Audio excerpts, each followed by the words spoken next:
Hello everyone, care of মৌসুমিতে তোমাদের সকলকে স্বাগত।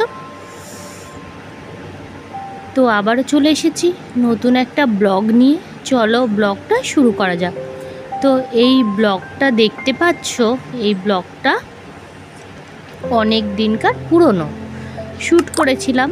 আর সেই দিন ছিল আমাদের 11 অ্যানিভার্সারি। তো সেই অ্যানিভার্সারি দিনকে আমাদের বাড়িতে চিমনি লাগিয়েছিল। তো সেই ভিডিও ক্লিপগুলো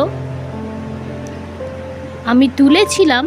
সব কম বেশি তোমাদের সঙ্গে সব কিছু শেয়ার করা হয়। তো এইগুলো শেয়ার করব বলে আর শেয়ারটা করা হয়নি।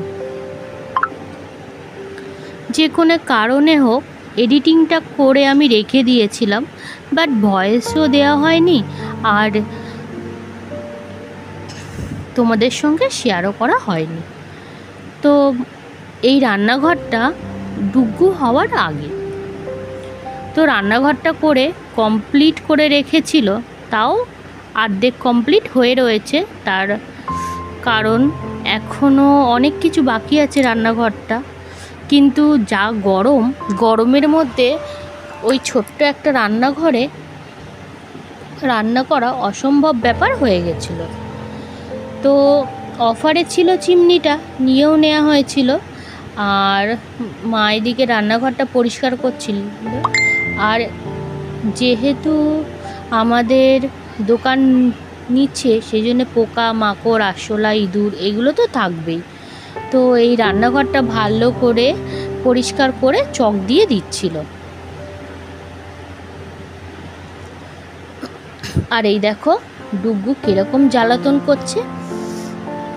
আর তোমরা যারা নতুন বন্ধুরা আছো অবশ্যই আমার চ্যানেলটাকে সাবস্ক্রাইব করে দিও।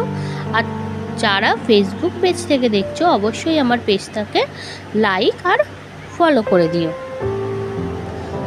তো তোমাদের সাপোর্টে আমি অনেকটা দূর এসেছি, আর আশা করছি আমি আরেকটু দূর এগিয়ে যেতে পারবো তোমাদের ভালোবাসায়।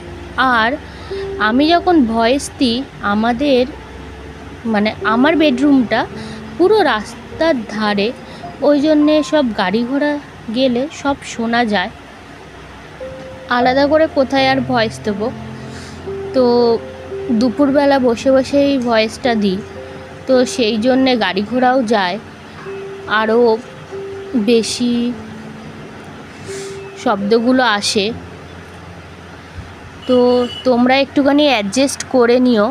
আমি জানি আমি এত দিন ধরে প্রায় একটা বছরের বেশি হয়ে গেল ভিডিও দিয়ে আসছি, তোমরা ম্যানেজ করেছো আর নেক্সট টাইমও ম্যানেজ করবে। তো সেই দিনকে ছিল আমাদের লাস্ট দিন এই রান্নাঘরে রান্না করা। তো এই 11টা বছরের স্মৃতি আছে মনে।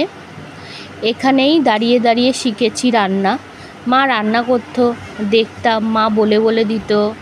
ফার্স্ট রান্না এই রান্নাঘরেই শিখেছি, দাঁড়িয়ে রান্নাও করেছি। তো এই রান্নাঘরটা বেশ ভালোই ছোট আর অনেক পুরনো, দেখেই বুঝতে পারছো এই বাড়িটা যখন হয়েছিল তখনকার রান্নাঘর। তো মায়েরও এখানে অনেক স্মৃতি রয়েছে।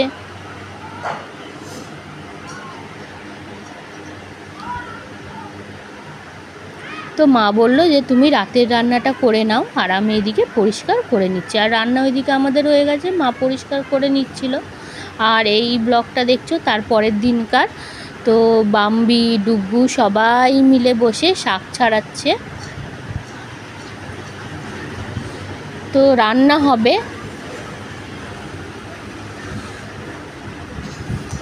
প্রথমে ছাড়াচ্ছিল ওদের ঠাম্পুলি। তো ঠাম্পুলিকে দেখে ওরাও ছাড়াচ্ছে। তো আমার ব্লগটা আজকের মতন এইটুখানি, দেখা হচ্ছে নেক্সট ব্লগে। তো তোমরা কটা দিন দেখবে আমার পুরনো ব্লগ।